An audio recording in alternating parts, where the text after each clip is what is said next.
Well, here we go. Welcome back to another episode of the I Love Frank White podcast. It's the kid Frank White, and I'm here with the beautiful Kayla Cat. Well, all right. Today, of course, like every other episode, we got a special treat for y'all. At the end of the episode, it's going to be a song playing called Addicted to the Lifestyle. It's produced by Kingsman Productions. I'm very proud of that song, and I hope y'all enjoy it. As always, drop your feedback, DM me. It's I Love Frank White on all platforms. Without further ado, this is a pretty serious subject we're going to tackle today. Today's subject is addiction. I feel like this is one of those subjects that's going to like start a certain way and then definitely end like somewhere we never expected it to end. I agree. I think we're about to go on a journey. For real. All right. Well, so first and foremost, we're going to look inwards and describe our addictions, right? So right. I'll start with mine. You tell me if you can relate to it. Definitely. I think my biggest addiction is self-destructive behavior. I would say that's also my biggest addiction, but with like a little seasonings of other problems. More issues for well, I feel like we're all addicted to like some stuff that's just not bad for us. Not good for us. That's like, we all have our little vices. That's a fact. I love M&Ms. They're delicious. He broke like 9 of my teeth. Listen, I love Oreo cookies. Them shits is vegan, but exactly. But that's the extent of how good they are. No, I didn't break 9 teeth, but you know what I mean. Like, they've done some damage. I heard that. But I'm still here. Hey, listen, that sounds like my last relationship. All right, so moving right along. So the way that self-destructive behavior manifests for me is definitely clubbing. My addiction to the nightlife. Hence the title of the song, Addicted to the Lifestyle. I definitely have spent far too much money and wasted way too many nights getting drunk, sleeping with women, being promiscuous, dating bartenders, just doing everything I shouldn't be doing. Wow, dating bartenders? Was that so you can get more drunk? Honestly, I don't know what I was thinking. And just like, honestly, drugs, partying, all of that. I felt like that was like my biggest. It's probably the most I've ever escaped from my own mind, and especially with somebody growing up with PTSD and all that. Escapism is a huge thing for me, I think I've just discovered that because I just recently moved to California just a year ago, and before I lived here, I didn't smoke marijuana at all. At all? At all. Because I'm from Missouri. That's crazy. And I used to live in New York, and in both those places, it's it's off limits. It's very illegal, right? That's a fact. So I just never thought it was worth it. Okay. But I'm here in California, and weed is plentiful. It's everywhere. It is everywhere. In like all forms, right? Edibles and bakables, all that kind of different stuff. We got the bongs. Everywhere you look, somebody's selling weed. Yeah. So I started dabbling in it just kind of as recreationally, which is still at that point for me. I'm not going to take it any further than that. But sometimes you do an edible and it's particularly strong, and your mind is nowhere in the present. It's somewhere else, and I love that feeling. Depending on like what's going on around me, for the most part. It's a really cool feeling to just be somewhere that's not where you are. It's just, I think the brain is just so awesome. I hear that. In that way. But that, I know that feeling can be addicting because of how good it makes me feel, which is why you have to moderate. Okay. I feel that. I feel like, honestly, everything in moderation for sure, but like, there's something like I used to smoke marijuana a whole lot. You know what I'm saying? When I was younger, from like 14 to 16, I was a super pothead, and there's something very enhancing about that drug. Like, oh yes, I feel like anything I did after I smoked just was a little bit better while I was smoking. You know what I'm saying? I was just telling someone that yesterday. Like, if I was gonna go have breakfast and I hit the weed, like the breakfast was gonna taste slightly better. A little bit better, exactly. Like if I go, you know what I'm saying? So like the thing with marijuana is it can get crazy, but I do feel like it enhances moments. Versus like things like Coke, that I did a lot of Coke growing up. Like Coke didn't really enhance anything. It just numbed me, and that's not enhancing. Alcohol. So I feel that at the end of the day. Speaking of being 14, I think my first time clubbing is when I was about 14 years old. and I was Where were you? I was living in Haiti. I knew you was gonna ask me that. I was living in Haiti, and I'll never forget because I was in like 8th or 9th grade. I think I was in 8th grade, and I remember the school had this end of the year party, and it was at a nightclub, and it was a big deal for all of us to be at a nightclub. You know what I'm saying? Because we was kids, and we went there, and I ordered my first drink. I'll never forget. I feel like overseas they don't trip so much about your age when you're in the club, like in the States, of course, they got laws and stuff, but overseas, I clubbed a whole lot. You know what I'm saying? But I'll never forget that first time, and there was just this notion of just like, I'm out of my own head. I'm drinking right now, and I can finally enjoy myself. You know what I'm saying? And that it was just a good feeling. How did you feel the first time? Okay, well, my first drink was at my sister's lingerie party. I took... Well, I had been drinking like little Smirnoffs and little wine coolers. My first drink, my first drink was when I was about, I think I was like 14 or 15. And actually, that's a lie. That's a totally a lie. I don't even know why I was thinking of a whole different time, but it was a time actually before this. I had drunk something called Wild Irish Rose. It's one of those real cheap drinks. That's some hood shit. Oh yeah, that's some hood shit. It's real cheap, and it will get you hooked up. Okay, so this drink, Wild Irish Rose, my grandfather had a caretaker named Bud. Bud, shout out to Bud. Yeah, Bud's like this little Hispanic man. He's like 4 feet tall. I thought Bud was like an old school nigga. Like, oh, he is. He's definitely like 49 or something. But at the time, he probably was in his late 40s, early 50s, and he was my grandfather's caretaker. So I was visiting my mom, which when I was over there, everything went. And he asked me, I'm 13 years old, and he's like, you want to take a sip? What? And I was like, well, yeah. so I did. And it was more like the most disgusting thing I've ever tasted. It was nasty? Well, because everyone else kept doing it, I took a few more sips, and I was gone. I was it only takes a few sips of that cheap stuff to really put you on your ass. That's that poison. That's so funny. The first drink I ever had when I was in that nightclub at 14, I think it was a gin and tonic, right? Right. And only reason I even ordered that is because I think I'd seen it in a movie or something like that. Because I got to, I was dressed up as older looking as I could. And then the bartender was like, well, what are you having? And in my head, I was like, damn, I don't know. I'm like, what am I supposed to ask for it? So I was like, you know what? Gin and tonic. I said it mad confident, and she was like, oh, okay, here. And I tasted it. I was like, this is trash. Did you finish it, though? It was disgusting. I had no choice. Plus, I don't think I could afford another drink at that time. I think I had just enough money for one drink. Wasn't it gin and tonic? Gin and tonic. Wow. Like really? quinine tonic, yeah. I feel like it's a lime or something in there or something. But maybe, but it's never even sounded good to me. It's nothing that can help it. Right. Like, that shit trash. Gin for me is like, And the time I was going to tell you guys about is when I was 16 and I had gin, but I didn't just have like a little gin. Oh. It was a lingerie party and everybody was just drinking it like straight. So I took 3 shots like to the head. Whoa. And about 14 seconds later, whoosh, like everywhere. Dead eyes? Yeah. You threw up? I threw up everything that was in my fucking stomach. Oh, no. I threw up what was in my stomach, my legs, my arms, all of it. No. I was so embarrassed because I had just took 3 shots, like, and yeah. Jesus Christ. And it came right back up. I think I'm going to excuse myself. I'll be over here like, I'm not even going to be in these grown folks' face anymore. I'm just going to excuse myself. A year later, when I was 15, I had gotten to the point where I was fully clubbing. And this time I lived in Ghana. It's a country in West Africa. And out there, I got into a lot of street activity that I robbed niggas. But like at this point, it wasn't a gunpoint. I was just stealing.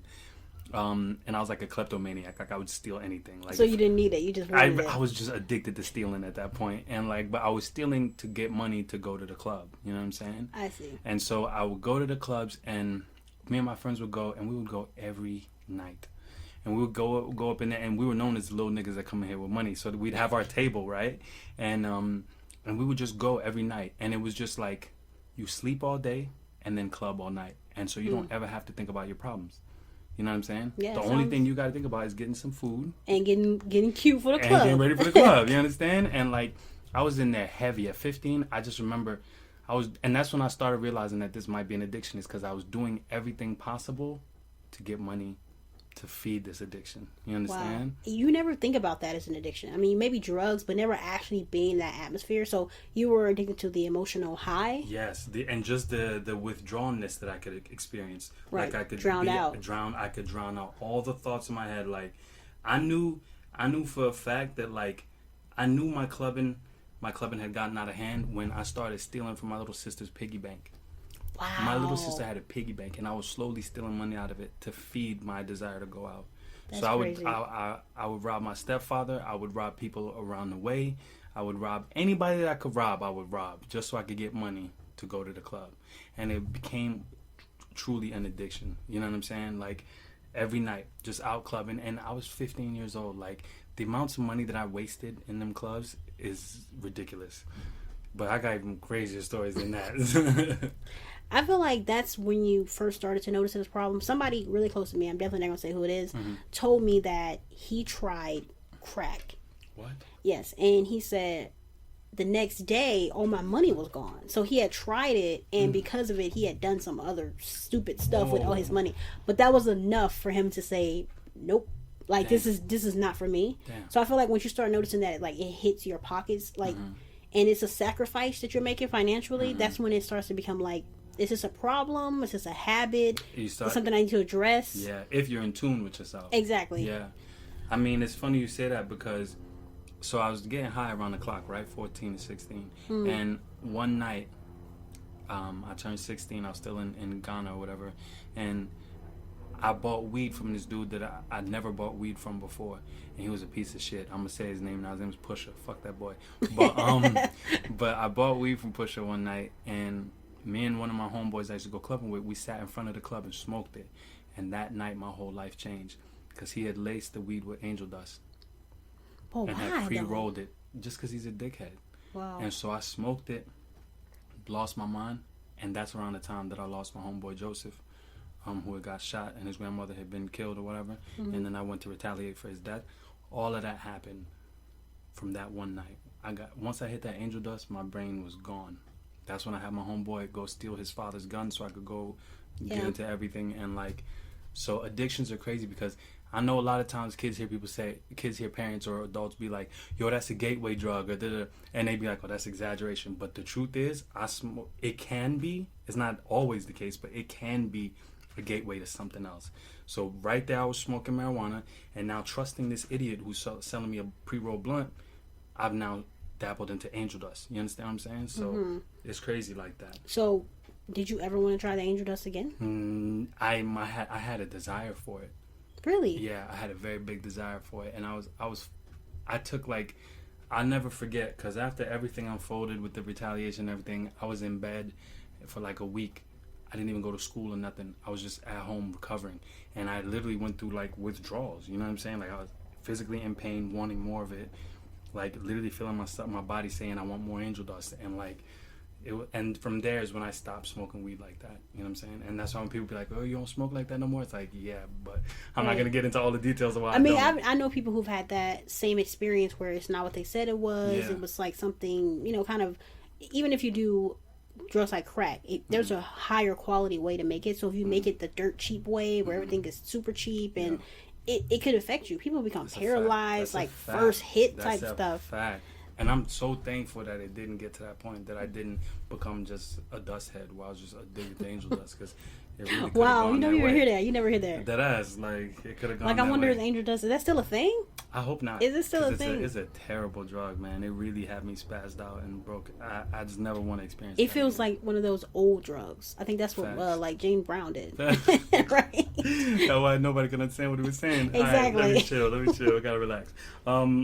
Okay, so speaking of, we were just talking about how it affects people around you. So I told you I stole money out of my sister's piggy bank. I stole from my stepfather. I just did a lot of stealing, and I feel like when you're addicted to something, you don't see how it affects other people. Right. You only see the instant gratification that you're seeking. You know what I'm saying? Like, I never once sat back and thought, damn, I just stole money out of my little sister's piggy bank. I never once sat back and thought, damn, I just robbed my stepfather. I never once sat back and went, damn, these people that I'm stealing from, like on the street and in nightclubs and wherever I'm going to steal money from people, like these people, I never once thought to myself, yo, I'm affecting these people. I just thought, I'm getting money to take care of what I need. Wow. You understand? And that's how addiction works. You don't think about the ramifications. I mean, you probably rationalize it to yourself that, Completely. like, you know, they don't need it anyway, or I'll give it back. Something they like don't that. need it anyway. Those are the two worst ones. Is they don't need it anyway, and I'll give it back. I can't tell you how many times I was like, I'm gonna replenish my sister's piggy bank I definitely put a 20 Never back did. in there. You know what I'm saying? And then, or my stepfather, like, I'm gonna pay him back somehow, or you know what, his job paying him, so it ain't nothing. You know, or the innocent people that I rob on the street. Like, you don't know if that was their last dollar. Back. Yeah, I don't know what I just took from them. So, man, addiction is. No, a wild speaking thing. of like stealing, that was something like that's how I knew that my father had an addiction. He's addicted to, you know, a street drug, and I didn't realize that he had that problem until I think one day we woke up to go to school, and my father had stole my aunt, his sister's car. What? Like, it was just gone, but we didn't have to wonder who had taken it. Y'all just knew? We knew, and stuff like that just kept happening in our family, and we just knew, like, it's this person, because that drug has them so gone, we couldn't put anything past him. You know what I mean? Like, he would rob his mother, his brother, his cut. Like, that's what it does to you. It's there's no line. Damn. Like, when you realize that you're that far gone, I'm sure it's terrifying when you realize that I've robbed and burned every bridge that I have possible, and now you're just out here. You're just, and you know, funny thing is, I remember one time, my stepfather came home and he was trying to figure out who took his money, right? And he literally questioned all his staff, and I remember telling him, I think it's this staff person. Wow. And he fired them. Wow. You know? And on the inside, I felt like shit. I was like, damn, I know they needed this job. You know what I'm saying?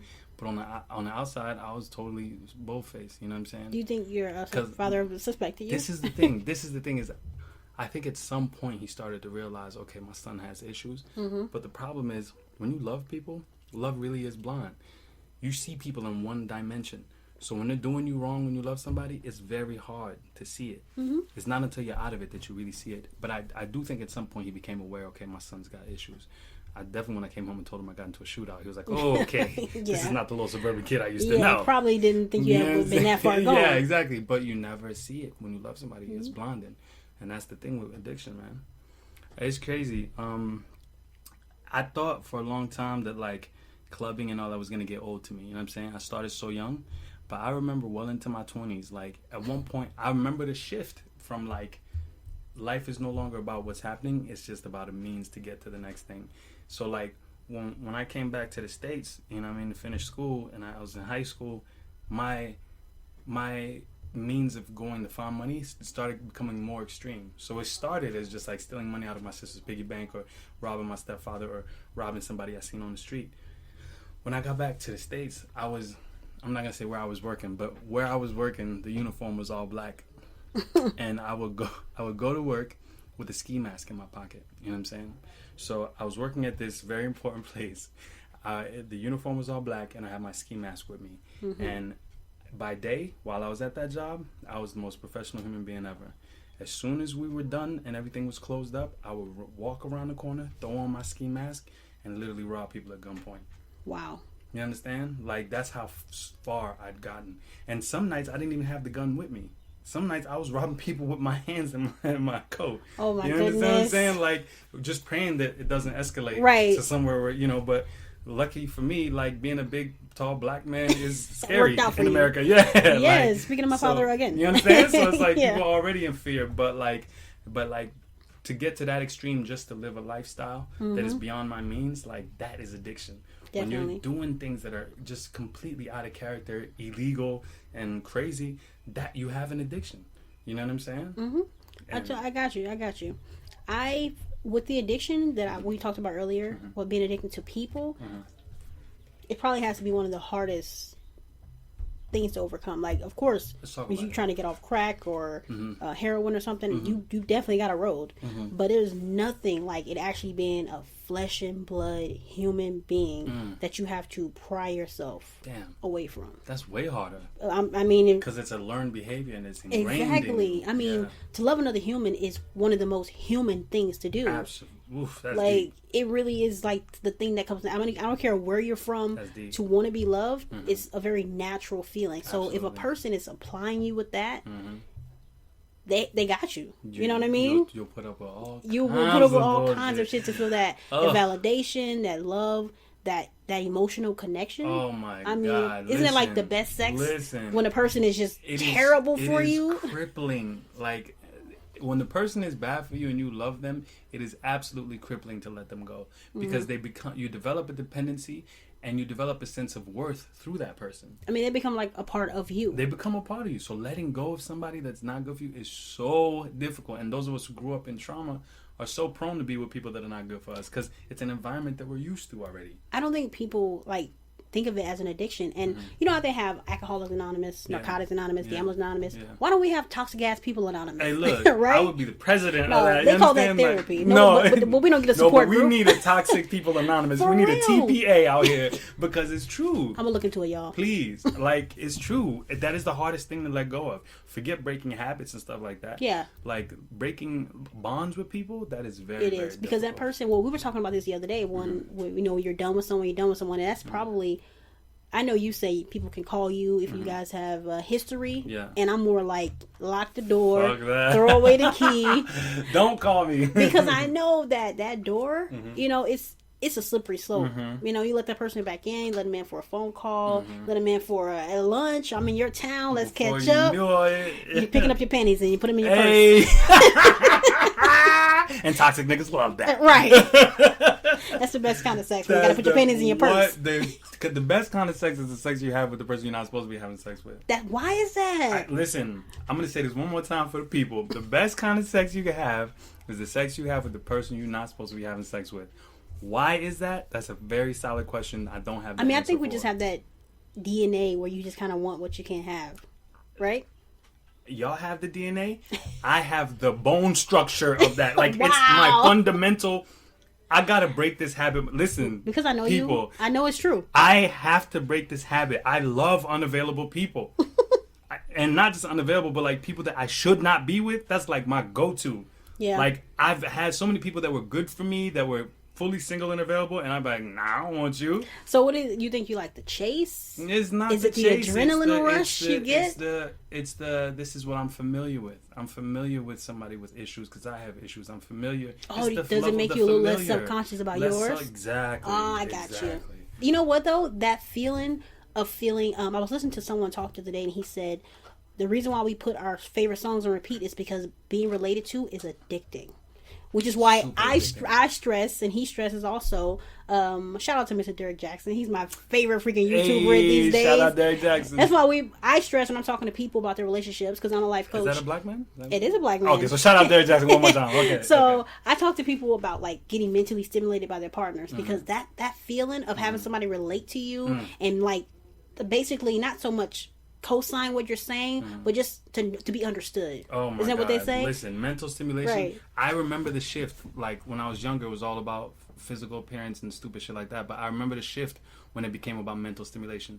Because I remember I was talking to this girl, and one of my homeboys was like, "Damn, she doesn't even look like your type." And I was like, I know. Yeah. You know what I'm saying? Because it was like I realized that my pure attraction to this person was how they were mentally stimulating me. That's so important. It really is. So important. And it lasts longer than looks anyway. So when it comes to having sex with, like, or even just like reconnecting with those addicting people who are toxic, terrible for you, it's all about being related to. We play our favorite song over and over again because being related to is just like, tell me again. I also just want to add that to anyone that I am that toxic person to, I apologize sincerely. I have no doubt that I have been toxic to a lot of people. Oh yeah, you definitely someone's therapy section. Listen, I apologize profusely. I was growing. I was learning. I'm sorry. I'm a better man now.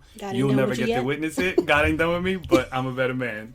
I love y'all and I'm sorry. No, you really, I mean, you've been taking some strides in your personal life to have me like, I'm in awe of you because I know what you come from. Thank you. Thank you.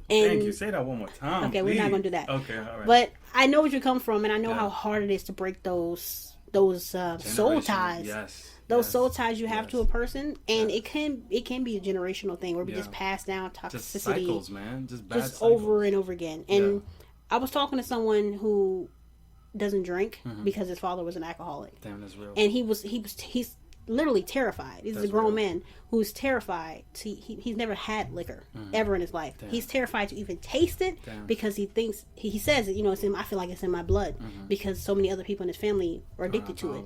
So that's real shit. I mean, addiction can spawn like that too. It just comes from what you know.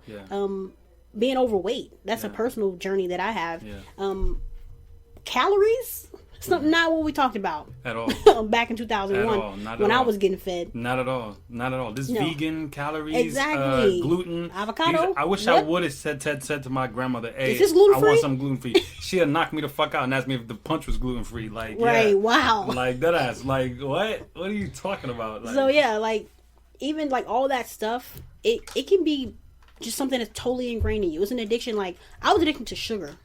And my aunt put it on everything to make us eat it. You don't want your vegetables? A little sugar. Oh, that's crazy. You don't want this mac and cheese? A little sugar. You want this tuna? I'm gonna put a little sugar. And as a kid, I was just like, okay. You know, I kept eating it. So as an adult, I had to ask myself, like, how did I get here? That's so crazy. And it became those little bitty habits that became an addiction. So I thought I was just cooking, but I was adding sugar to everything. Damn, just because it's just what I was used to.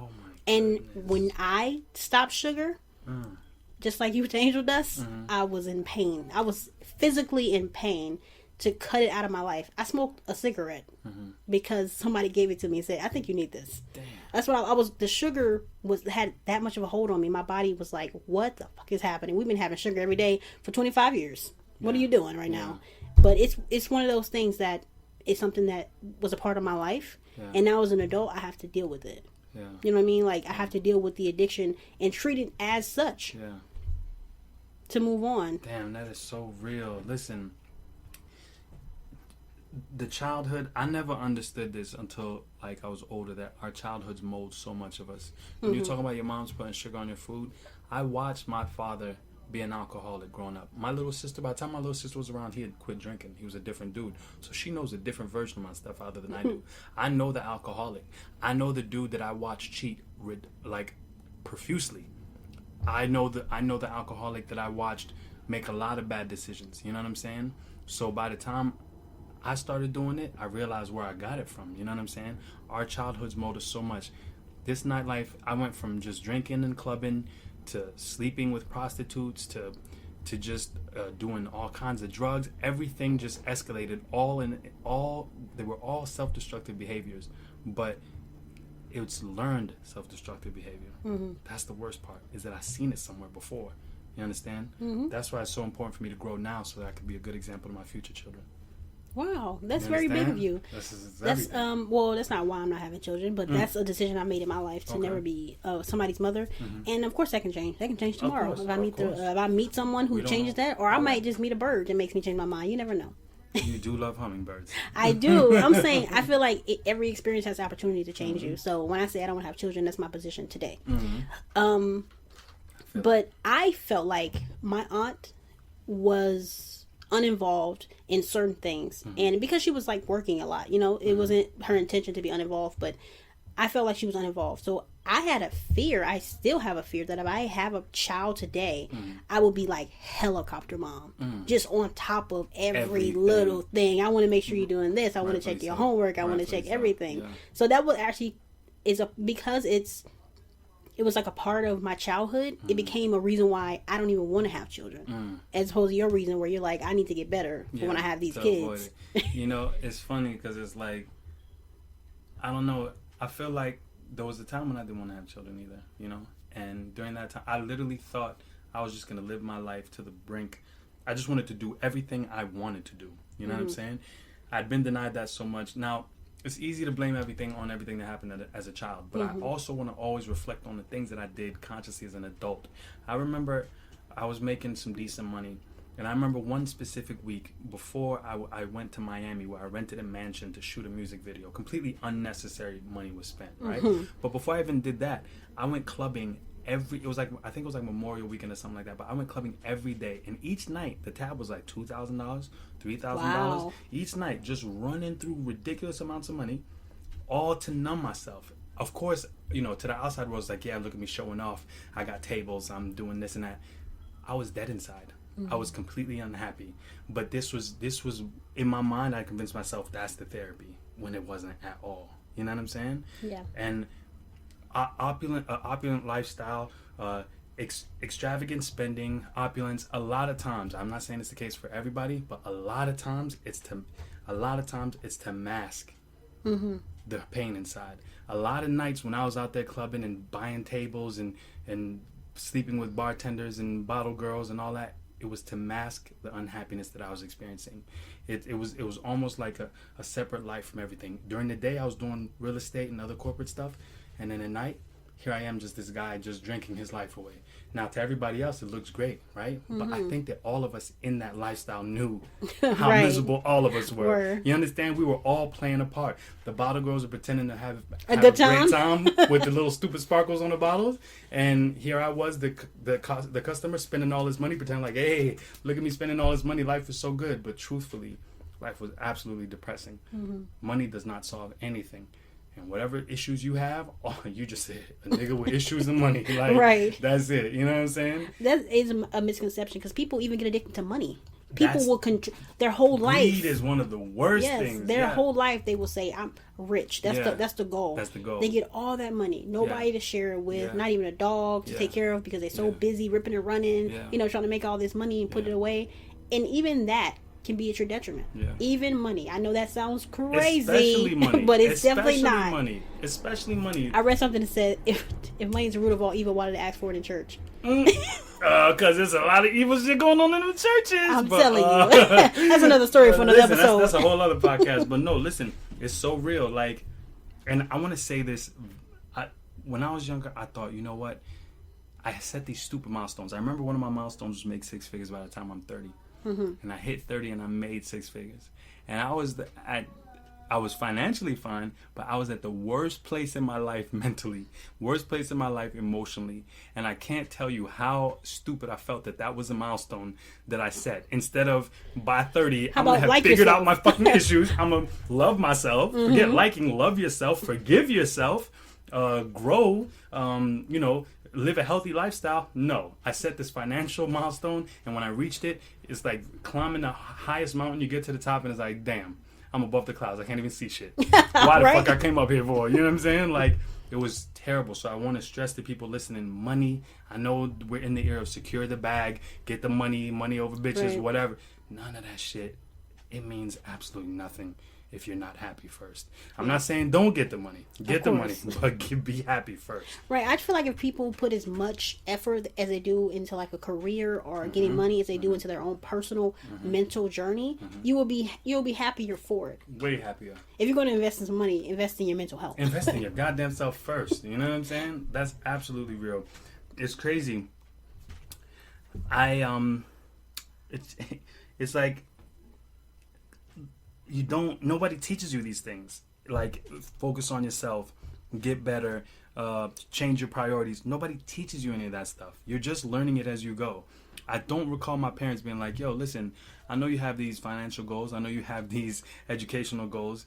But what are your personal goals? What do you want to learn? Yeah, how are you? How are you? Like, what trauma have we instilled in you that you need to fit? Like, none of that. Well, we were just talking about the biggest, I think, and especially in America, one of the biggest addictions is like this being validated. You know what I mean? Like, we're addicted to likes right now. We're addicted to followers. Oh my God. The constant instant gratification from all these different social medias in itself is an addiction. People can't take a shit without taking their phone with them. Listen, it's so funny because I was in a relationship before where that was an issue, like social, and I am guilty of it the most because when I go to the bathroom, take a shit, I'm on Instagram scrolling. Of course you right? are. When I'm in the Uber about to go somewhere, I'm Instagram scrolling. I like 1,000 things a mile per minute. I retweet, I thirst traps, things that I shouldn't be wow. liking. You know what I'm saying? Like girls, just all kinds of things that I shouldn't be liking. I like it. Like anything that's stimulating to the eyes, I'm gonna like it. And I'd never once thought to myself that, you know what, this might be an addiction. I do need to learn how to take days where I don't do social media. Because you get to a point where you're just using it every single day. And then if somebody were to go behind you and look at your footprint and look at what you've been doing, it's going to look crazy. Let's see. You've liked 60 booty pics in the last hour. You know what I'm saying? You done slid in like 3 or 4 DMs in the last few days. You're flirting up a storm. You know what I'm saying? Like all these things that you're not even conscious of because you're just on go. You're just programmed to do it. One Saturday when I lived in Missouri, so like maybe more than a year ago, I remember I was just at home on a Saturday night, a Saturday day. I was just walking around, watching TV, snacking, Saturday stuff. And I don't know why, but Instagram told me, like, there's this new feature where you can track how long you've been on. You can cut yourself off, whatever. And it told me that on that Saturday, I had been on for 4 hours. Not 4 hours straight, but throughout the day, 4 hours. I could have been so productive and did something with my 4 hours on that Saturday. But I spent it on Instagram. And I remember being in bed just scrolling. I actually let some eggs burn. Jeez, Louise. You know how you put some eggs on and you're like, I'll come back. Well, I like my eggs very, very, very hard boiled. Yeah. So my eggs boil for at least 20 minutes. Okay. And I just heard pop. Damn. They popping off the pot with all the damn water that boiled out. That's crazy. But that's how into Instagram I was. I had let my egg. I forgot I was even freaking cooking. It's been plenty of times where I was about to go do something. I was about to go somewhere. And like literally 30 minutes past, I'm like, oh shit. Right. I was supposed to have been walk up the house this morning. You seen me do that today. I did. I had things I was supposed to go do, and I literally didn't do it for like a good half an hour.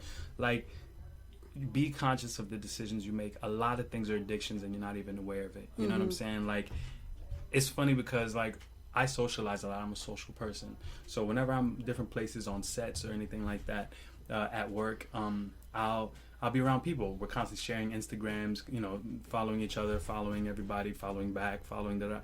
Before you know it, you can accrue this space where it's people whose lives you're keeping track of, and you don't realize how much it affects you. How much you're not living. How much you're, or how much you're comparing mentally. How much you're like, damn, look at John over there. He's over there with his wife. Damn, why me and my girl ain't reached that level yet? Or girls, I've heard women literally say, I'm constantly looking at women that I'm comparing myself to physically. And it's everybody's highlight reel. Literally. It's insane. It's just not real. You're not seeing their real life. You're seeing whatever people are projecting. They say you should not compare your, what they say, your behind the scenes to someone's highlight reel. Ever. Because it don't make no sense. Nobody's going to put... Ain't nobody posting their failures. Exactly. Ain't nobody.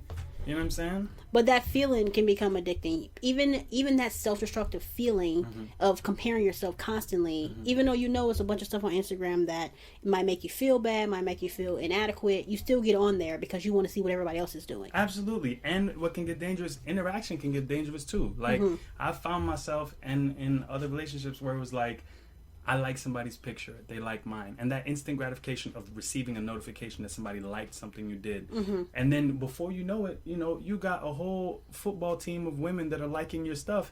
So the person who loves you in real life, they're intimidated. It's like, exactly. What? Because you love that attention. What do you need my love for? You out here, you know what I'm saying, and vice versa. Girls are like up there liking all kinds of dudes' pics, and these are all your friends, but they're gratifying you in a way that you're not even conscious of. So your significant other is like, what you need me for? I mean, that's you got just these 60 niggas like that are all liking your shit. Like, that goes to like how social media. It was originally designed, maybe, to make us social with each other, but it's really just making us antisocial. The more of a connection we build, the more disconnected we get. Exactly. If you have, like you said, 1 million followers on here, why would you pay attention to your girlfriend? How? Why? What are they gonna do for you that your starting football team can't do?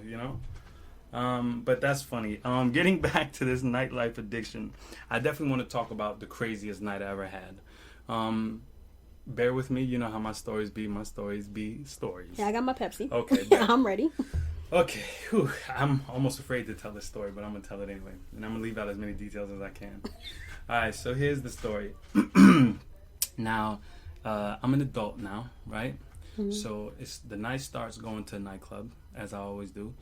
Book a table, right? So right there, you're spending a good, $2,000 to $3,000 because I'm me and my friends, we're gonna buy enough alcohol for everybody, even the people we don't even know, right? So you're dancing with a bunch of people you don't know. You're drinking your ass off. You're running up a tab. Money you don't actually have. That's the funny thing. A lot of times when you see people in the club spending money, that's money they don't have. Or it's 8 people breaking down one bill. One bill. You know what I'm saying? So it's like, yeah, it looks like a lot of bottles, but when there's 10 people at a table, it's just not as expensive. So boom, from the nightclub at like 3-4 in the morning, you go to after hour spot. Now you're hanging out with women, you're finding numbers, you're calling them, everybody's connecting, whatever. Then we go back to the hotel. There's bottles of alcohol everywhere at the hotel waiting for us. We got a suite. So we're drinking our asses off. Before we get up to the room, the concierge says, hey, you guys had a good night? I said, yeah, we had a great night. Well, your night can be better. I can call some ladies over if you want. For sure. Send us some ladies. Okay, it's going to be $200 per lady. Whoa. Send them up. Oh, wow. We just spent $2,000 on what is $200. And you're getting a nut with it. Send them. Wow. So, boom, the girls come up, you know what I'm saying? Me and the homies were smashing, you know what I'm saying? Everybody smashing in a different part of the hotel room, drinking out the bottles, and that's like a regular night. You understand what I'm saying? Mm-hmm. And that went on. And mind you, this is the crazy part about that nightlife addiction is that would happen while we would all have girlfriends. Wow. You know what I'm saying? So, here, my girl thinks I'm out for boys' night.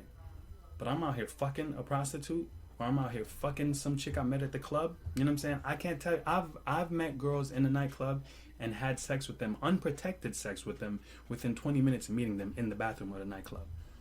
You understand? Mm-hmm. That's all self-destructive behavior. I'm putting my sexual health at risk. I'm putting my physical health at risk. I'm putting myself in a bad position mentally because I'm not valuing this physical act. Right. Right? I'm drinking heavily. That's ruining my liver. It's all self-destructive behavior. You understand? And I remember when I dated a bartender, I literally asked her, I was like, yo, when we go clubbing together, should I get a table? She's like, why would you do that? You're wasting money. These bottles that they're charging you $500 for, they cost like $40 at the liquor store. Wow. And I was like, damn, this is a bartender telling me. I was like, I've been an idiot this whole motherfucking time. You understand? So it's like that lifestyle is super self-destructive and it's super addictive. So I encourage anybody who's out here clubbing and drinking their life away and doing drugs or fucking prostitutes, which is something men never talk about, but it's like this secret society that's out there that we all know exists, but we just don't talk about. Anybody engaging in all of that, seek therapy, man. Figure out what's missing in your life that you need to do that. Yeah. You understand? Because as glamorous as it looks, it's not good for you at all. At all. I feel like once you do get to that point in your life, you want that a lot less. You just need. It's like, I'm not saying every time people go out they're trying to cover something up. Obviously, everybody likes to have a night out, clubbing, whatever. And it can be just that, right? Yeah. But the more happy you are with yourself, you want to do that more, like less and less. You know, absolutely. You just don't need it anymore. You don't need the crowded place. You need all the people to have a good time. Absolutely. It's supposed to be one of those things in your life that comes and goes, but definitely shouldn't be a staple. Shouldn't be in the budget. Talk about you know what it. I mean? Talk about it.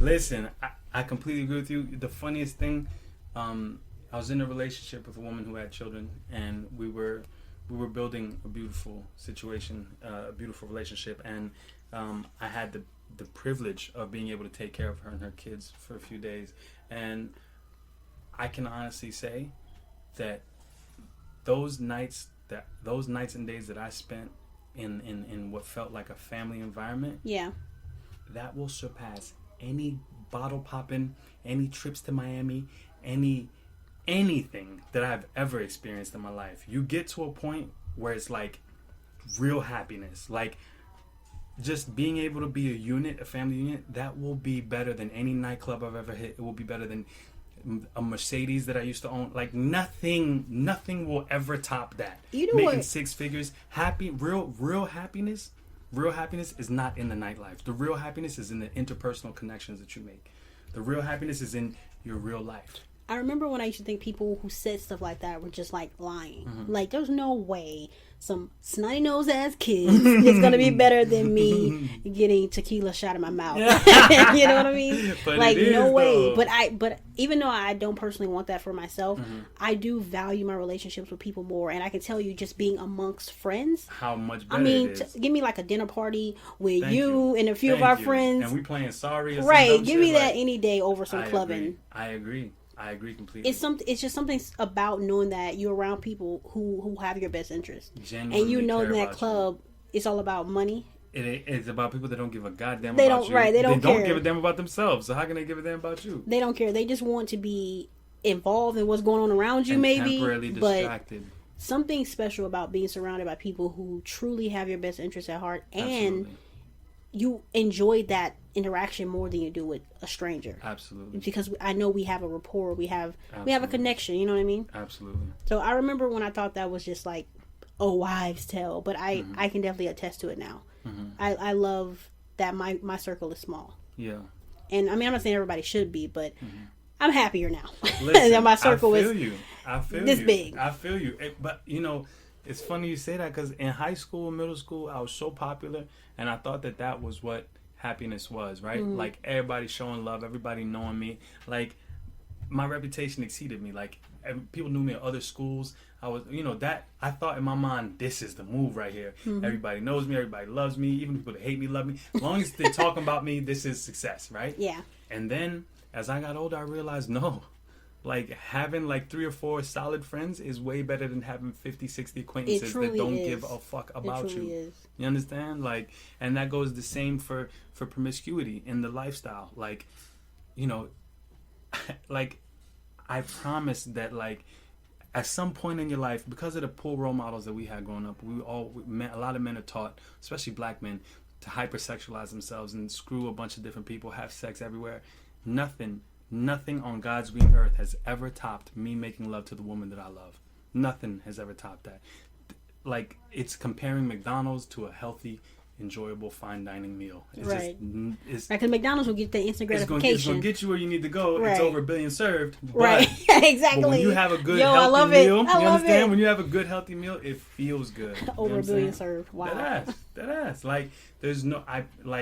I would trade every single night I've gone clubbing, every wild story, every threesome, every foursome, all the right, wild Frank, shit. I'm just saying, all the wild shit that I've done will never ever compare to the joy that I felt when it was a genuine connection, when it was simple. Simplicity is everything.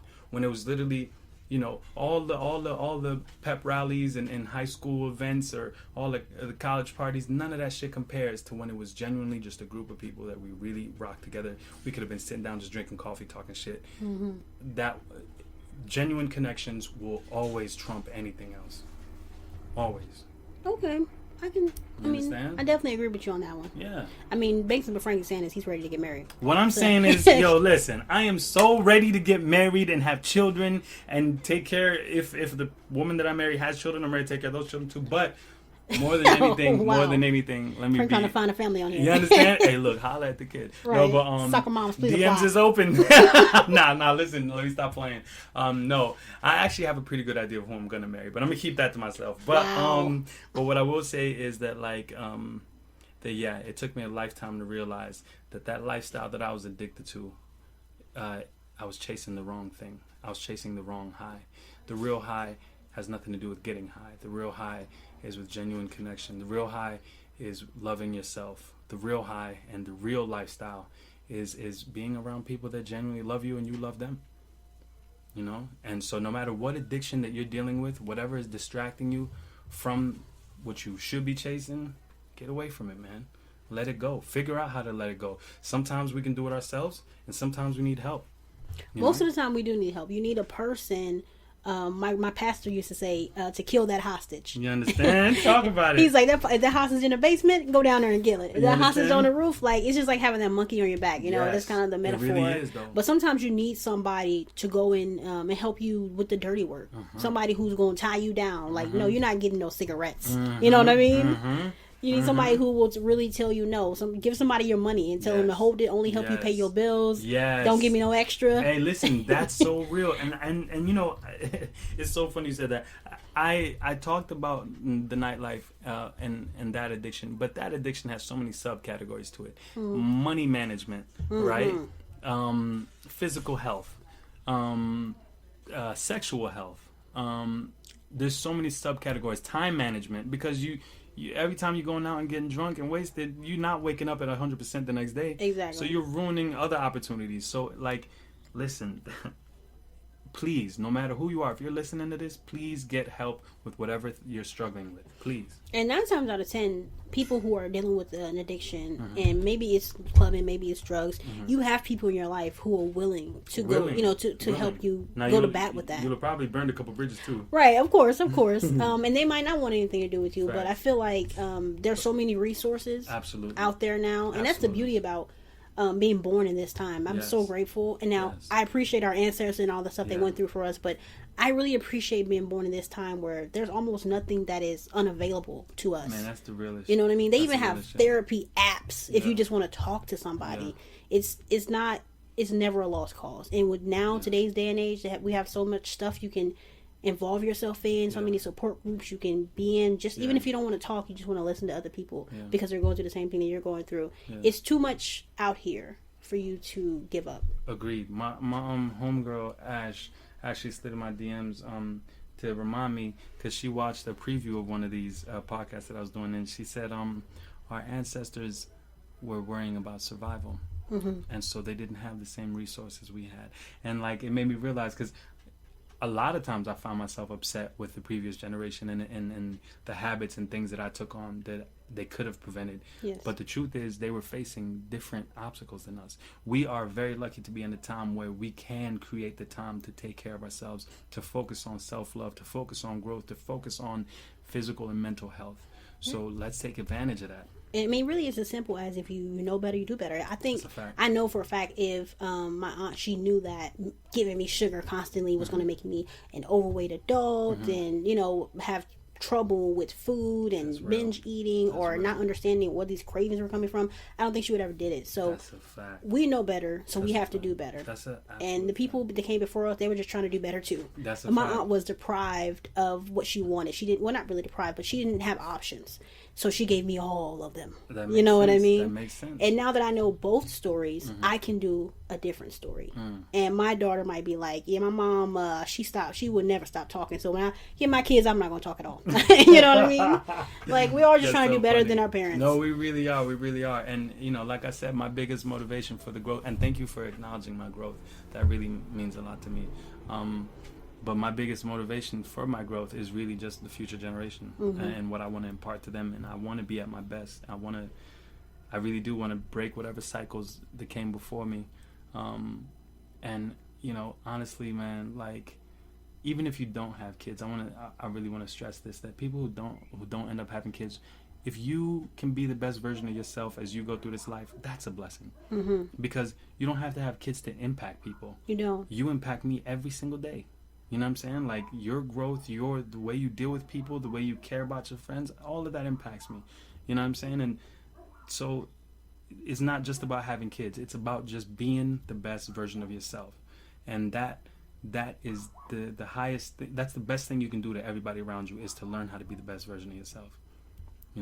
And, that's deep, Frank. Thank you. I be saying some shit every now and again. You're real deep on a Saturday afternoon. Hey, man, I be rambling, but sometimes I say a little something. Yeah, you little gems. A little something. I'm dropping jewels, young blood. But listen. But on that wonderful note, please make sure you enjoy the song "Addicted to the Lifestyle." I apologize for its raunchiness ahead of time, but I hope you enjoy it and tune in next week. And all right, it's your girl Kayla Cat signing out. It's the kid.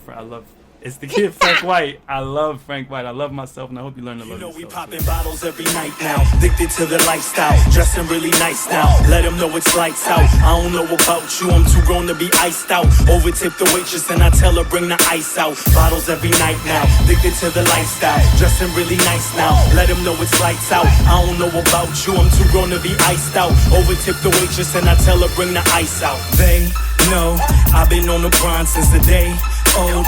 Nothing on my mind but them pesos. Okay, look, I'm lying, it's the J-Los. My rap lyrics and bad bitches are fuego.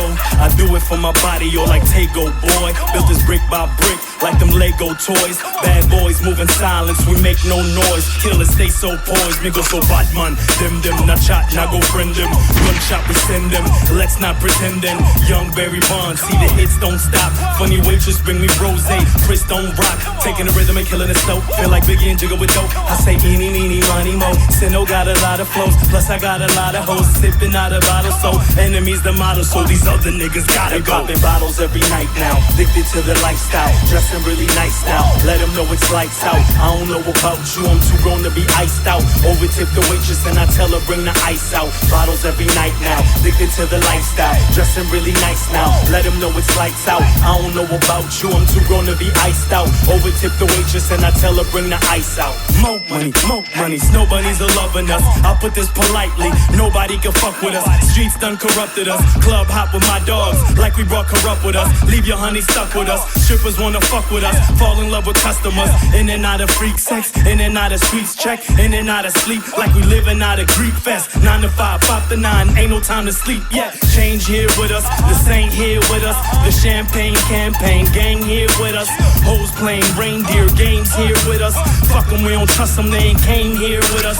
But man, them, not chat, not go friend them. Don't shop, we send them, let's not pretending. No, they're not gon' like you, trust me dude, see I know. Sinning ain't some motherfucker Lucky Luciano. You know we popping bottles every night now, addicted to the lifestyle, dressing really nice now. Let them know it's lights out. I don't know about you, I'm too grown to be iced out. Overtip the waitress and I tell her bring the ice out. Bottles every night now, addicted to the lifestyle, dressing really nice now. Let them know it's lights out. I don't know about you, I'm too grown to be iced out. Overtip the waitress and I tell her bring the ice out. Go crazy, crazy. Grab a bad bitch and I whisper in her ear, and I'm like baby, baby. Champagne campaign gang up in here. Who that nigga? Keep the glass filled to the brim. The notorious S.I. to the N. If she ain't with it, bet you that I slide with a friend. A gangster and a gentleman, the tie to the Timbs. Dog, what's up? I'm up at the bar with the slut. Hand on the butt, a star alcohol in her up. She wanna ball her with bucks and some balls she can suck. She down to guzzle us down, then she'll gargle us up. You know we popping bottles every night now, addicted to the lifestyle, dressing really nice now. Let them know it's lights out. I don't know about you, I'm too grown to be iced out. Overtip the waitress and I tell her bring the ice out. Bottles every night now, addicted to the lifestyle, dressing really nice now. Let them know it's lights out. I don't know about you, I'm too grown to be iced out. Overtip the waitress and I tell her bring the ice out. Bottles every night now, addicted to the lifestyle, dressing really nice now. Let them know it's lights out. I don't know about you, I'm too grown to be iced out. Overtip the waitress and I tell her bring the ice out. Bottles every night now, addicted to the lifestyle, dressing really nice now. Let them know it's lights out. I don't know about you, I'm too grown to be iced out. Overtip the waitress and I tell her bring the ice out. That's right, motherfuckers. All we do is pop bottles, nigga. You see me in the club, I'm bottle popping, nigga. You go ahead and stand by the bar with these bitches. I'm taking her home, nigga. Sin the Saint, Hollywood P, Carlito, the enemy. You know what it is. John, I see you, nigga. That's right, the enemy. Lena Marie, Stephen Drake's. Addicted to the lifestyle. All right now.